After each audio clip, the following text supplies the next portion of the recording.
বিতর্কের জের তৎপর জাতীয় মহিলা কমিশন। বীরভূমের পুলিশ সুপারকে এবার তলব করা হয়েছে। 1 জুলাই দিল্লিতে হাজিরা দিতে নির্দেশও দেওয়া হয়েছে। আইসিকে গালিগালাজ তৎপর মহিলা কমিশন এবং এই মুহূর্তে যে খবর আসছে বীরভূমের পুলিশ সুপার তাকে এবার এই বিতর্কে তলব করা হয়েছে জিজ্ঞাসাবাদের জন্য। আমাদের সঙ্গে রয়েছেন টেলিফোন লাইনে আমাদের প্রতিনিধি পিয়ালি মিত্র। পিয়ালি, কি খবর রয়েছে? দেখো, তুমি জানো যে জাতীয় মহিলা কমিশন বোলপুরে আইসিকে যে গালিগালাজ করেছিলেন তৃণমূলের নেতা অনুব্রত মণ্ডল, যে অভিযোগ উঠেছিল সেই মামলাতে দুবার নোটিশ পাঠানো হয়েছিল এবং সেখানে তাদেরকে রিপোর্ট দিতে বলা হয়েছিল।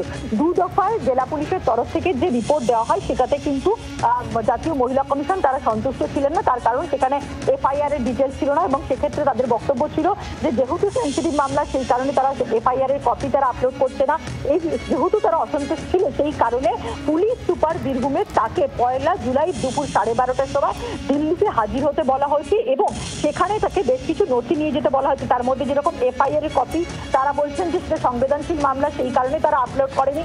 যে ধারাগুলো দেওয়া হচ্ছে সেগুলো নিয়ে কমিশন সন্তুষ্ট নয়। তার পাশাপাশি অনুব্রত মণ্ডলকে যে একবার জিজ্ঞাসাবাদ করা হয় তার ভিডিওগ্রাফি, তার সঙ্গে সঙ্গে যে মেডিকেল রিপোর্টগুলো তিনি দিয়েছিলেন সেই মেডিকেল কপি এবং ফরেন্সিক মোবাইল, এখনো তুমি জানো যে অনুব্রত মণ্ডল যিনি গালিগালাজ করেছিলেন বলে অভিযোগ তার মোবাইল ফোনটি বাজেয়াপ্ত করা হয়নি, অথচ যে আইসির কাছে ফোন এসেছিল তার মোবাইল ফোনটিকে সিজ করা হয়েছিল। মানে এই সমস্ত তথ্যগুলো নিয়ে যেতে বলা হয়েছে এবং কমিশন যে জেলা পুলিশের যে উত্তর সেটাতে যে সন্তুষ্ট নয় সেটা আগেই স্পষ্ট হয়েছিল। ধন্যবাদ তোমাকে। কথা বললাম প্রতিনিধি পিয়ালি মিত্রর সঙ্গে। বাংলার আওয়াজ, বাঙালির আবেগ, জি 24 ঘন্টা।